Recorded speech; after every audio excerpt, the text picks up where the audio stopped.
Python OOP can feel easy at first, but one small class mistake can make your code behave in a completely unexpected way.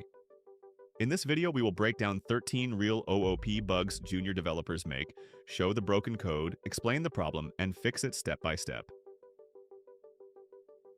We start with the most common object method mistake in Python, forgetting how instance methods receive the object automatically.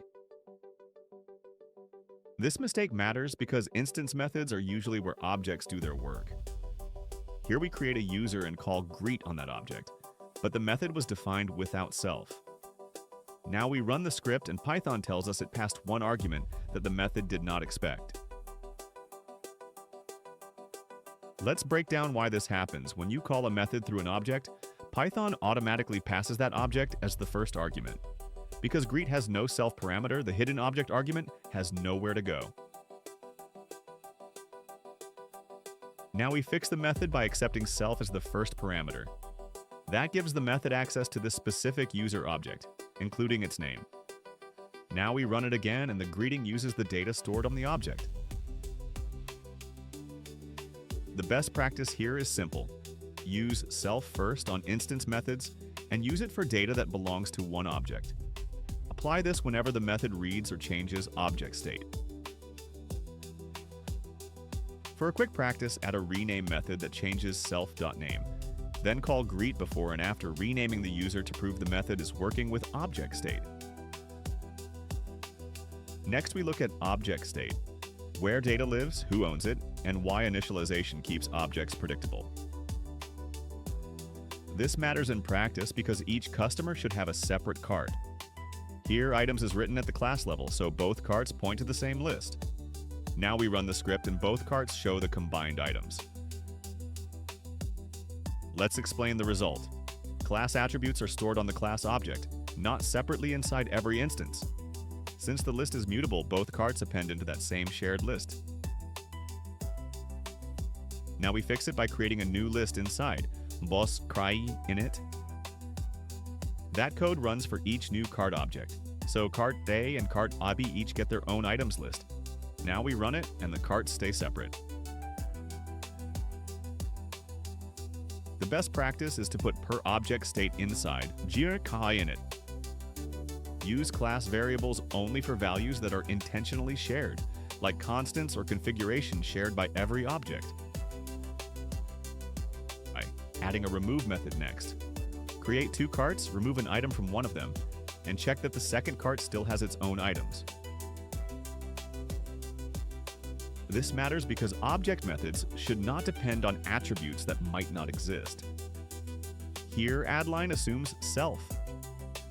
Lines already exist, but the class never creates it. Now we run the script, and the first append fails immediately. Let's look at the cause. Python only creates attributes when you assign them, so self.lines does not magically exist. The object needs a constructor that prepares the state before any method uses it. Now we add "yasjao desu ne, yatsai" and create an empty list for invoice lines. This makes every new invoice start in a valid state. Now we run the fixed version and the total is calculated correctly. The best practice is to initialize every attribute the object relies on inside each cache in a ita. Even if the starting value is empty, the object becomes predictable and easier to test. For practice, add a tax rate attribute in the constructor. Then update total so it returns the invoice amount with tax applied. Now we separate the class itself from the objects created from it, because many OOP bugs come from mixing those two ideas. This matters in real code when a class stores configuration, like an SMTP server. Here, send needs self.server, but we call send directly on email sender instead of creating an object. Now we run the script and Python complains because the method arguments no longer line up. Let's unpack the error. When we call through an instance, Python supplies self automatically. When we call through the class, there is no email sender object, so the string hi gets treated like self, and the real message argument is missing. Now we fix it by creating an email sender with a server value. After that, we call send on the sender object, so Python can bind self correctly. Now we run it, and the message is sent through the configured server. The best practice is to instantiate the class when the method depends on stored state. Use class-level calls only for behavior that is designed to work without a specific object. For practice, create 2 sender objects with different server names. Send a message from each one and confirm that each object uses its own server. Finally, in this batch, we look at equality. When 2 objects contain the same data, but Python still treats them as different objects. This matters when objects model real values like money, coordinates, or dates. Here, both money objects contain $10, so a junior developer might expect them to compare equal. Now we run the script and Python prints false. Let's explain the result. By default, custom Python objects compare by identity, which means Python asks whether both variables point to the exact same object. These 2 objects have the same data, but they were created separately. Now we fix the class by adding wow. We first check that the other value is also money, then compare amount and currency. Now we run it again and the comparison becomes true. The best practice is to implement when your object represents a value, not just an identity. Use it for things like money, points, ranges, and small domain objects where the fields define equality. For practice, create money €10 and compare it with money $10. The amount is the same, but the currency is different, so your equality method should return false. In this section, we look at how method-level error handling can hide the real bug if the exception scope is too broad. Payment code: a false result should mean a real declined payment, not a hidden programming bug. Here we write a method with a bare except, then run it and watch the payment fail with no useful clue. Let's break down why this is dangerous. The typo self.balance raises attribute error, but the bare except catches everything and turns it into false, so the caller sees a normal payment failure. To diagnose it, remove the blanket catch or narrow the scope while developing. I am catching the attribute error here only to keep the lesson output compact, and now the real problem is visible. Now we fix the method. The typo becomes balance, invalid amounts raise a specific value error, and a declined payment is returned only when the balance is not enough. Now we run it again. Now the best practice is simple. Catch only the exceptions you can actually handle.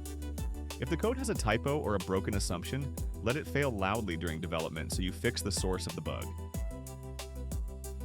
For a quick practice variation, add a custom insufficient funds error for declined payments. Keep attribute error uncaught, because that still means the code itself is broken.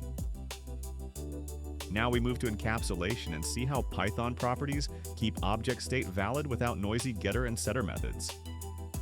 Temperature is a good example because some values are physically impossible. Here we write a simple class, assign -300 Celsius directly, and then run it to see the object happily produce nonsense. Let's break down the problem.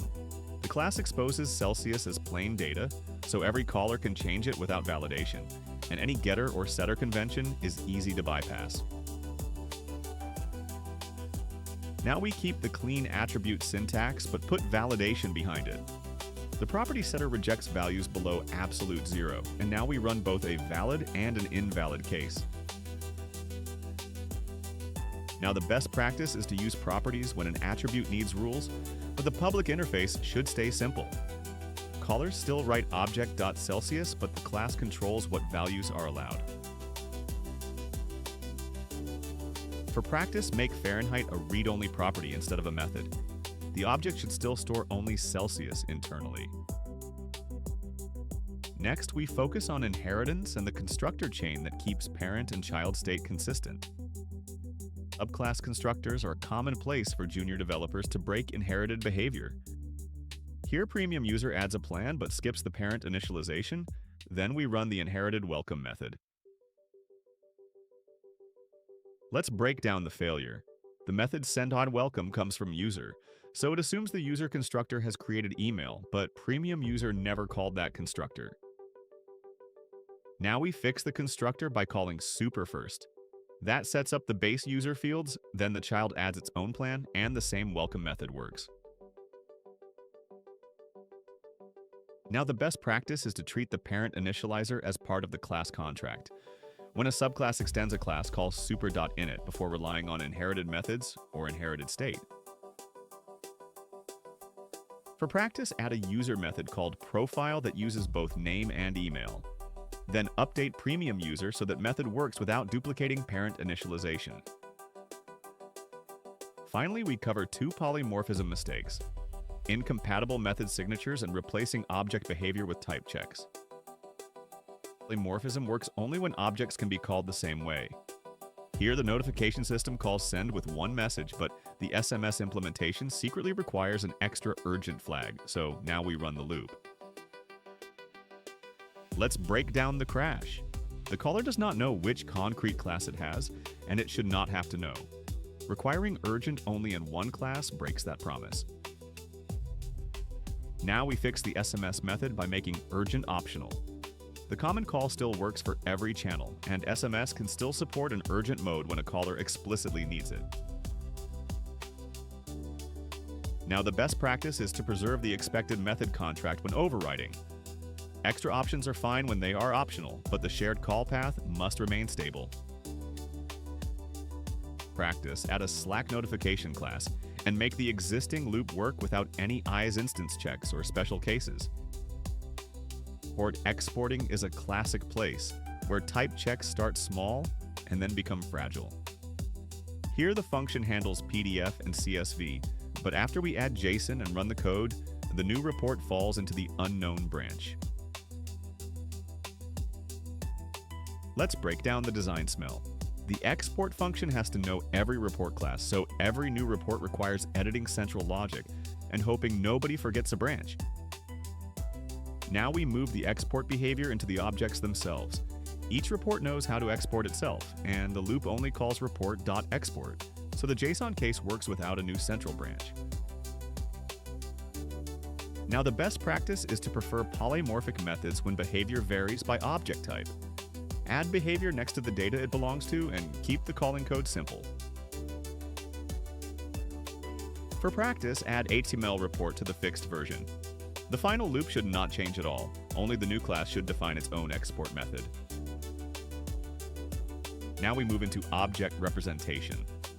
These mistakes are sneaky because they often appear only when we print, log, or inspect an object during debugging. In real projects, objects often appear in logs, tracebacks, and debugger panels. Here we write a job class where /repeat increments a view counter. Then we print the same object twice and look at the stored value.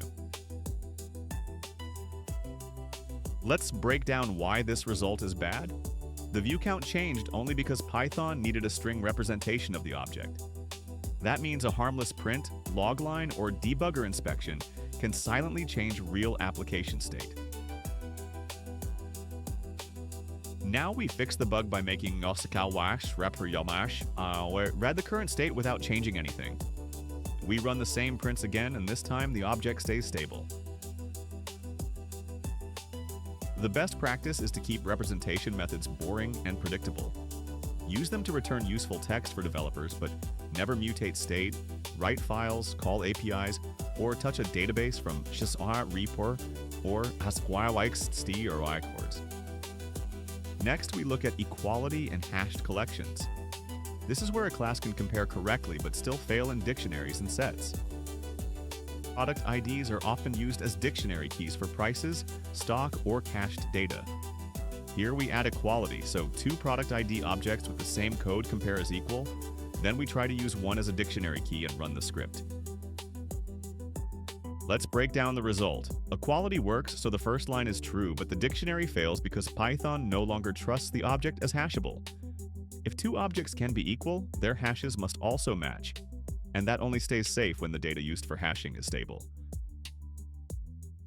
Now we fix it by hashing the same immutable value that equality uses.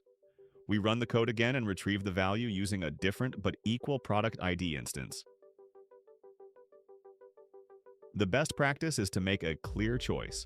If the object is an immutable value key, implement value eq and #ali from the same fields.